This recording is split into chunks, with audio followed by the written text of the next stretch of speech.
লাকা যিকরা সাদাকাল্লাহুল মাওলানা আযীম। সম্মানিত নবী প্রেমিক তৌহিদি জনতা, আজকে আমরা অবগত আছি ভারত মহারাষ্ট্রের বিশেষ কুলঙ্গা রামগিরি আমার আপনার প্রিয় নবী হযরত মুহাম্মদ রাসূলুল্লাহ সাল্লাল্লাহু আলাইহি ওয়াসাল্লামকে নিয়ে জঘন্যতম কটূক্তি করেছে।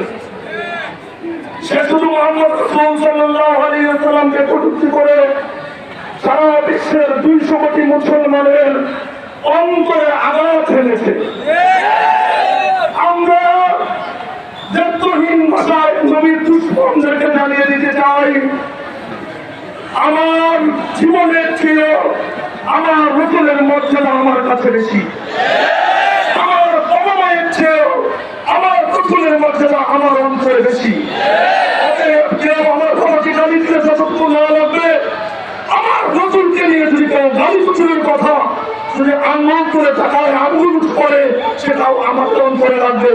অতএব অনতি বিলম্বে আমি ভারত সরকারকে জানিয়ে দিতে চাই, দাবি করতে চাই, এই কুলঙ্গাকে অতি সত্বর গ্রেফতার করে তাদের ফাঁসির কাজটি ঝুলিয়ে সারা বিশ্বের মুসলমানদের অন্তর ঠান্ডা করবে।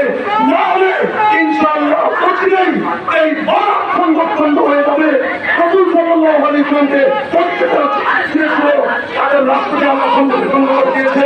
সেই রাসূল সাল্লাল্লাহু আলাইহি ওয়াসাল্লামকে যদি ঠিক হয়, তারা টুকরো হয়ে যাবে। অবশ্যই মুমিন। আসসালামু আলাইকুম ওয়া রাহমাতুল্লাহ। আমরা